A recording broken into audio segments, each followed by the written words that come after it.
നമുക്കിന്ന് മുട്ട ചിക്കി പൊരിച്ചാലോ? ചോറിൻ്റെ കൂടെ നല്ല ചൂട് മുട്ട ചിക്കി പൊരിച്ചത് കഴിച്ചിട്ടുണ്ടെങ്കിൽ നല്ല അടിപൊളി ടേസ്റ്റ് ആയിരിക്കുമല്ലേ. ചോറിൻ്റെ കൂടെ മാത്രമല്ല, നമുക്ക് ചപ്പാത്തിയുടെ കൂടെയും കഴിക്കാം കേട്ടോ. ചപ്പാത്തിയുടെയും പൊറോട്ടയുടെയും ഒക്കെ സൈഡ് ഡിഷായിട്ട് ഇടയ്ക്കൊന്ന് കഴിക്കാൻ പറ്റുന്ന റെസിപ്പിയാണ് മുട്ട ചിക്കി പൊരിച്ചതെന്ന് പറയുമ്പോൾ. എന്താണ് ഇത്ര പ്രത്യേകത എന്ന് വിചാരിക്കും. നമ്മൾ ചില ഇൻഗ്രീഡിയൻസ് ഒക്കെ കൂടുതലായിട്ട് ആഡ് ചെയ്യുന്നുണ്ട്. അപ്പോൾ നമുക്ക് എങ്ങനെയാണ് നമ്മുടെ മുട്ട ചിക്കി പൊരിച്ചത് സിമ്പിളായിട്ട് തയ്യാറാക്കുന്നത് നോക്കാം. നമുക്ക് നമ്മുടെ ഇൻഗ്രീഡിയൻസ് നോക്കാം. ഞാനിപ്പോൾ 4 മുട്ട എടുത്തിട്ടുണ്ട്. 4 മുട്ടയിലേക്കായിട്ട് 2 മീഡിയം വലിപ്പമുള്ള സവോള ചോപ്പ് ചെയ്തെടുത്തിട്ടുണ്ട്, 2 ടേബിൾ സ്പൂൺ തേങ്ങ ചിരവി ചെയ്തെടുത്തിട്ടുണ്ട്, അതുപോലെ തന്നെ ഒരു ചെറിയ പീസ് ഇഞ്ചി ചെറുതായിട്ട് കട്ട് ചെയ്തെടുത്തിട്ടുണ്ട്, ഒരു പച്ചമുളകും ചെറുതായിട്ട് കട്ട് ചെയ്തെടുത്തിട്ടുണ്ട്. നമ്മൾ ബാക്കിയുള്ള പൊടികളൊക്കെ ചേർക്കുന്നതുകൊണ്ടാണ് ഒരു പച്ചമുളക് എടുത്തത്. നിങ്ങൾക്ക് പച്ചമുളക് വേണമെങ്കിൽ സ്കിപ്പ് ചെയ്യാം, ഇല്ലെങ്കിൽ മുഴുവൻ പച്ചമുളകിൽ ചെയ്യാം. അപ്പോൾ കുരുമുളക് പൊടിയും മുളക് പൊടിയും ഒഴിവാക്കാം കേട്ടോ. അപ്പോൾ നമുക്ക് ആദ്യം ഒരു ചട്ടി ചൂടാക്കിയിട്ട് കാര്യങ്ങളൊക്കെ തുടങ്ങാം. ഇപ്പോൾ നമ്മളൊരു ചട്ടി ചൂടാക്കിയിട്ട് ചട്ടിയിലേക്ക് വെളിച്ചെണ്ണ ഒഴിച്ചിട്ടുണ്ട്. 2 ടീസ്പൂൺ വെളിച്ചെണ്ണയാണ് ഒഴിച്ചിട്ടുള്ളത്. ഇതിലേക്ക് നമുക്ക് കടുക് ചേർത്ത് കൊടുക്കാം.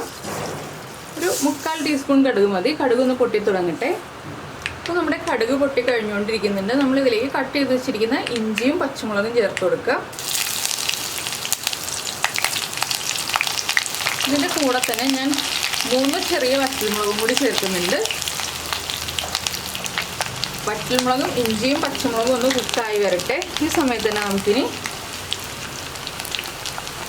നമ്മൾ കട്ട് ചെയ്ത് വെച്ചിരിക്കുന്ന സവോളയും കൂടി ചേർത്ത് കൊടുക്കാം. ഇനി ഇതെല്ലാം ഒന്ന് നന്നായിട്ട് കുക്കായി വരണം. ബ്രൗൺ കളറൊന്നും ആവണ്ട, നന്നായിട്ടൊന്ന് കുക്കായി വരണം. അപ്പോൾ ഈ ഒരു സമയത്ത് നമ്മൾ എടുത്തു വെച്ചിരിക്കുന്ന മുട്ട ഒരു ബൗളിലേക്ക് പൊട്ടിച്ചൊഴിക്കുക. അതിലേക്ക് കുറച്ച് ഉപ്പും, മുട്ടയ്ക്ക് ആവശ്യമായ ഉപ്പും, കുറച്ച് മഞ്ഞൾപ്പൊടി, ഒരു 2 പിഞ്ച് മഞ്ഞൾപ്പൊടിയും ചേർത്ത് നന്നായിട്ടൊന്ന് ബീറ്റ് ചെയ്ത് വെക്കുക കേട്ടോ. ഇനിയുള്ള കാര്യങ്ങളൊക്കെ നമുക്ക് വേഗം ചെയ്യാനുള്ളതാണ്. അതുകൊണ്ടാണ് നമുക്കിതിലേക്ക് കുറച്ച് കറിവേപ്പില ചേർക്കാം. ഇനി നമുക്ക് ഈ സവോളയ്ക്ക് ആവശ്യമായിട്ടുള്ള ഉപ്പ് ചേർത്ത് കൊടുക്കാം.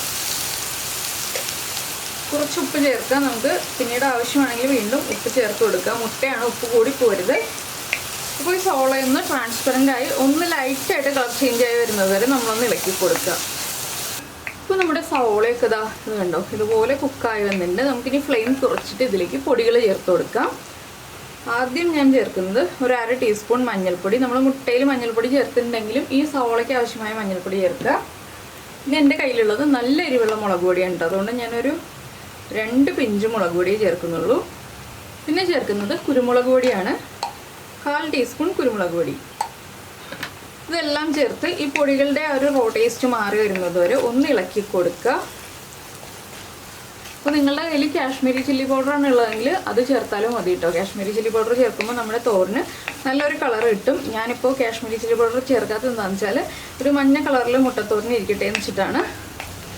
അപ്പോൾ ഈ ഒരു മുളക് പൊടി സ്കിപ്പ് ചെയ്യാം, അല്ലെങ്കിൽ പച്ചമുളക് സ്കിപ്പ് ചെയ്യാം. കുരുമുളക് പൊടി മാത്രം ചേർത്തിട്ട് നമുക്ക് ഈ ഒരു തോരന് ഉണ്ടാക്കാം.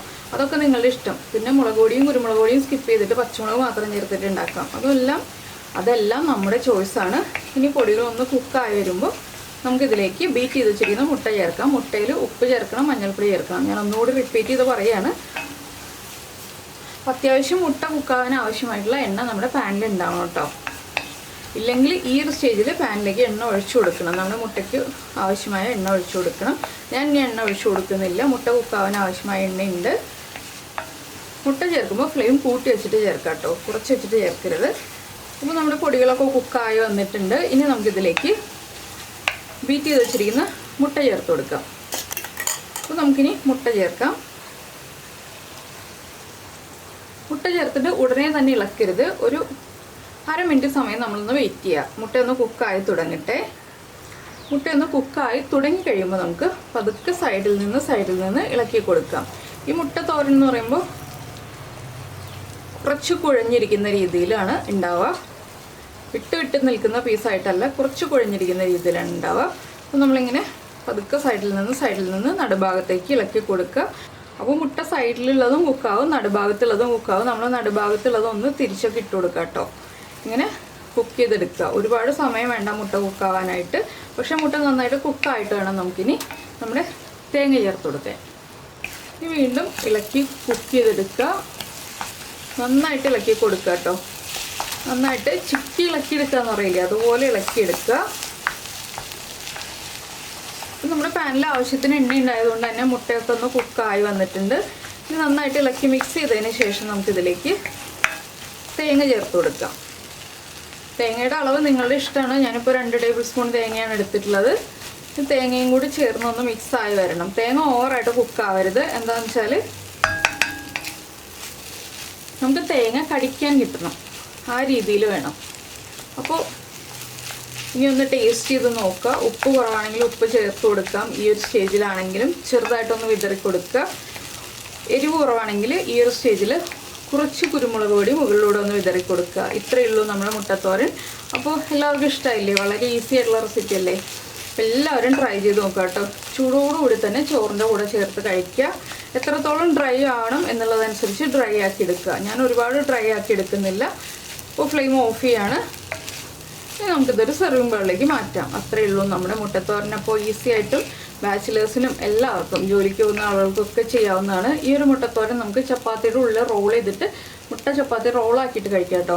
അപ്പോൾ എല്ലാ രീതിയിലും വൈകുന്നേരം സ്നാക്കായിട്ടും അല്ലെങ്കിൽ രാത്രി ഡിന്നറായിട്ടും പിന്നെ ഉച്ചയ്ക്ക് ലഞ്ചിന് കറിയായിട്ടും ഒക്കെ കഴിക്കാൻ പറ്റുന്ന റെസിപ്പിയാണ്. ചൂടോടുകൂടി കഴിക്കണം എന്ന് മാത്രമേ ഉള്ളൂ. ഇനിയിപ്പോൾ ഞാനിതൊരു സെർവിങ് ബൗളിലേക്ക് മാറ്റിയിട്ട് അതിനുശേഷം നമുക്ക് ബാക്കിയുള്ള കാര്യങ്ങളൊക്കെ പറയാം. എനിക്ക് ഫോട്ടോ ഒക്കെ എടുക്കാനുണ്ട്. അപ്പോൾ ഞാൻ എല്ലാം റെഡിയാക്കി വെക്കട്ടെ. അപ്പോൾ ഇതാ നമ്മുടെ മുട്ടത്തോരൻ റെഡിയായി കഴിഞ്ഞു. ഞാനിപ്പോൾ വളരെ സിമ്പിളായിട്ട് കുറച്ച് കറിവേപ്പില മാത്രം ഇട്ട് പ്രസൻറ്റ് ചെയ്തിട്ടുണ്ട്. അപ്പോൾ നിങ്ങളെല്ലാവരും ട്രൈ ചെയ്ത് നോക്കിയിട്ട് ഫീഡ്ബാക്കൊക്കെ അറിയിക്കുക. ഞാൻ ലൈക്ക് ചെയ്യാൻ മറന്നുപോയില്ലല്ലോ. അപ്പോൾ നമ്മുടെ ചാനൽ ആദ്യമായിട്ട് കാണുകയാണെങ്കിൽ നമ്മുടെ വീഡിയോ പ്രസൻറ്റ് ചെയ്യുന്ന രീതിയൊക്കെ ഇഷ്ടമായി എന്നുണ്ടെങ്കിൽ നമ്മുടെ ചാനലൊന്ന് സബ്സ്ക്രൈബ് ചെയ്ത് സപ്പോർട്ട് ചെയ്യണേ. സബ്സ്ക്രൈബ് ചെയ്യുന്നതിന് ഈ വീഡിയോയുടെ താഴെയുള്ള സബ്സ്ക്രൈബ് ബട്ടൺ ഒന്ന് ക്ലിക്ക് ചെയ്യുക. ആൻഡ് റൈറ്റ് സൈഡിലുള്ള ബെല്ലൈക്കണും ക്ലിക്ക് ചെയ്യുക. അപ്പോൾ ഓളെന്ന് പറഞ്ഞിട്ടൊരു ഓപ്ഷൻ കാണാം. ആ ഓളും കൂടി പ്രസ് ചെയ്തിട്ടുണ്ടെങ്കിൽ ഞാൻ എപ്പോഴും വീഡിയോ അപ്ലോഡ് ചെയ്യുമ്പോൾ നിങ്ങൾക്ക് നോട്ടിഫിക്കേഷൻ വരും. അപ്പോൾ എന്തായാലും എല്ലാവരും ട്രൈ ചെയ്യുക. നമുക്ക് നമ്മുടെ അടുത്തൊരു റെസിപ്പിയുമായിട്ട് അടുത്ത ദിവസം വീണ്ടും കാണാം.